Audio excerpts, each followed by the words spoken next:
জয় বাংলা।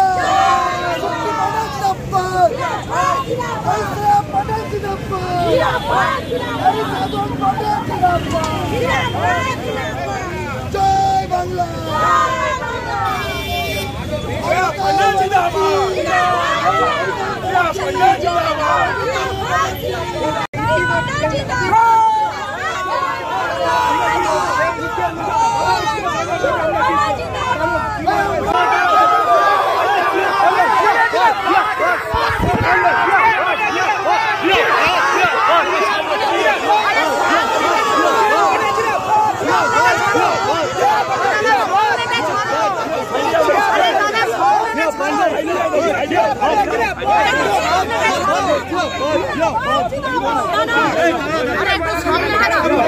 দেখুন, আমরা এইটা একটা ভালো রেজাল্টের জন্য প্রিপেয়ার ছিলাম, কারণ আমার বাবা কোনোবার এই বিধানসভা থেকে হারেননি এবং লোকসভা থেকে এখানে 25,000 ভোটে অলওয়েজ প্লাস থাকে।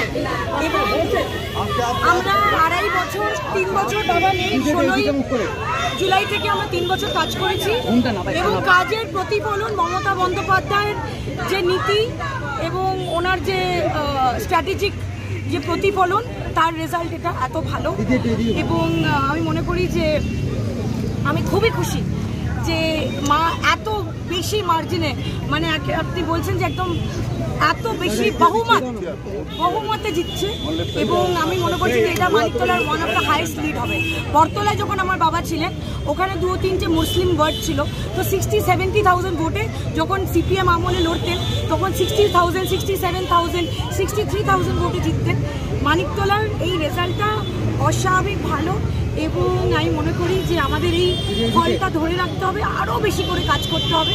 এক্ষুনি দেখলাম একটা মালা পরানো, আমার বাবা বলতো মালার একটা জ্বালা হয়, সেই কাজটা যেন কন্টিনিউয়াসলি করে যাওয়া যায় এবং সাধারণ মানুষ যারা বেরিয়ে ভোট দিয়েছে, সাধারণ কর্মীরা যারা এইভাবে আমাদের পাশে, আমি বলবো যে কোনো মানুষ চলে গেলে হয়তো আস্তে আস্তে করে তার সংগঠন এদিক ওদিক হয়ে যায়, কিন্তু আমরা যতই ধরে রাখি তাদেরও আমাদের ধরে রাখতে হবে। একদিক থেকে কেউ ধরে রাখতে পারে না, না না না না, এটা সবার ক্রেডিট। আমরা চেষ্টা করেছি যে সবাইকে একত্রিত করে এই 3 বছর ফ্যামিলির মতো করে রাখা। আমরা জানতাম যেটা বিশাল ভালো রেজাল্ট হবে, কিন্তু একটা অস্বাভাবিক ভালো রেজাল্ট হয়েছে।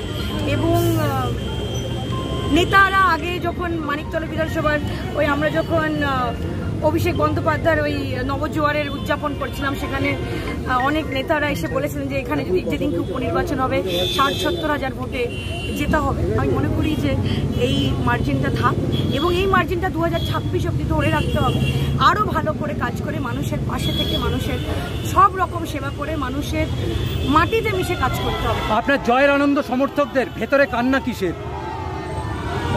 আমার সমর্থকদের কোনো কান্না না, আপনার ভেতরে মানে প্রয়াত